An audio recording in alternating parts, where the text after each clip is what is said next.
Hi YouTube, welcome back to my channel. I'm Caleb. I use he, they pronouns, and if you didn't know, this whole week I'm going to be posting a video every day for Mental Health Awareness Month, and each day will be a video that's like important to me or connected to my identity in some way. What else? This video is about journaling and my thoughts about journaling with group therapy. There's another video that's going to be coupled with this video. I'm not sure whether it's going to go before or after this video, but that video will be about like journaling while I was hospitalized, so be sure to check out that video as well. Yeah, if you haven't done so, please like this video and subscribe, and yeah.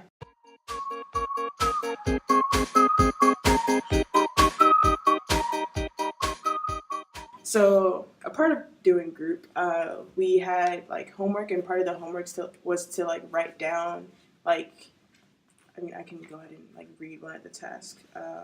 So this task was called Growing from Obstacles, and so the first like, I don't even know what to call it, like objective was to take a growth mindset approach. How might you view the obstacle, stressor, difficulty, or challenge as an opportunity for growth and learning? This approach involves viewing yourself as a person who is growing and improving, and as someone who welcomes obstacles because they are learning opportunities for growth. And this is on week 3, so I think the group like recognized that we're human and that we were like new to mindfulness and meditation. So like the first 2 weeks was to challenge us to, again, every week we had like to practice a new meditation, but then at week 3 we were looking at like the obstacles of doing meditation every day, and there surely are.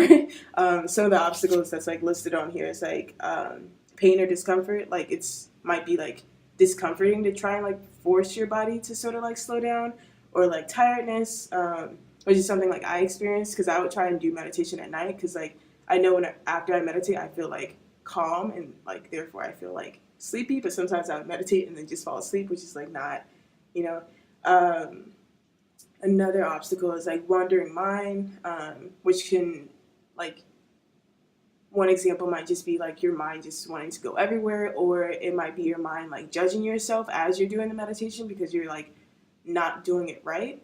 Whenever like, I mean, for some meditations there is like a right way to do it, but like for the most part it's just to like calm yourself and like focus on your breath. And if you're doing that, then like, yeah.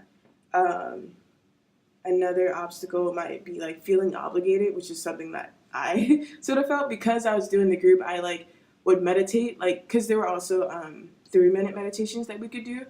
So I would meditate just because I was like, oh, I gotta get it in, and so like I would just do it. And then like perfectionism, again, going off of that, like, am I doing it right?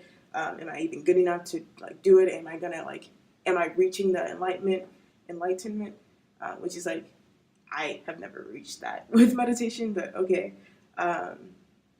Or a very obvious obstacle is like scheduling challenges. Whenever you like don't feel like you have enough time to meditate, I feel like that's a common like excuse for most people, because they think that meditation is this thing that you have to like carve out like 20 minutes to do, when really you can meditate in like 3 minutes. You can meditate like 5 minutes. Like that's, and in my opinion, if you can't carve out like 3 minutes of your time, then like maybe you could like, you should like look at your schedule and readjust. And that's like if meditation is a priority to you, because I do believe that like people will make time for things that they prioritize, and won't make time for things that they really don't care about.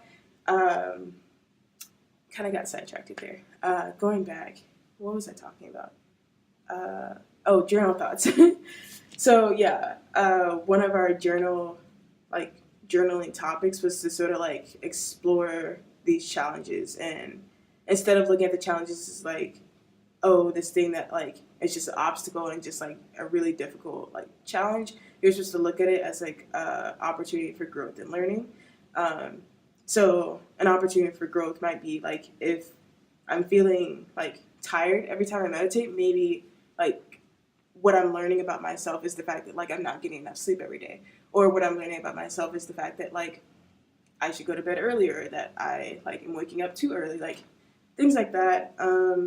There was a journal topic each week. In addition to that, there was this was like all the homework. So the homework consisted of a journal topic, like a meditation that we practiced there, and then we were supposed to practice it for the rest of the week, and then other random things.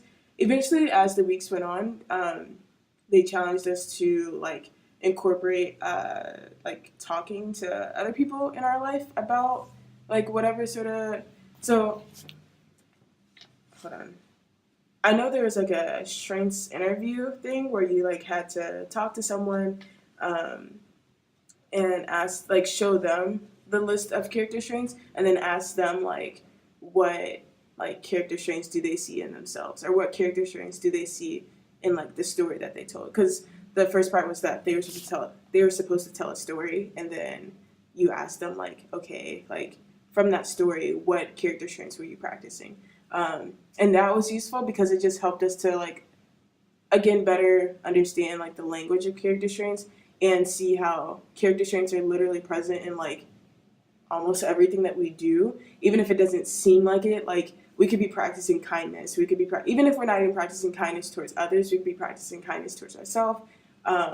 Even if it may seem like a bad thing, we could be practicing judgment onto others or judgment onto ourselves. We could be practicing honesty onto others or honesty to ourselves, things like that. So yeah, that's my, and then with journaling as well, I found it kind of difficult, especially the first 3 weeks, because I would try and like do it on my phone, and it like, I would just get distracted with like other apps or just like want to go and like do my like homework or whatever, because I was doing this during the school year, so I had like other things to do. But it like really helped once I actually like bought a physical journal. I initially bought it for like YouTube, like to write down my YouTube ideas. But then like actually using it for therapy was really helpful. Yeah. So that's all I have for this video. Be sure to check out my other video about journaling while being hospitalized. These two videos are meant to be like coupled together to sort of show how different journaling can be.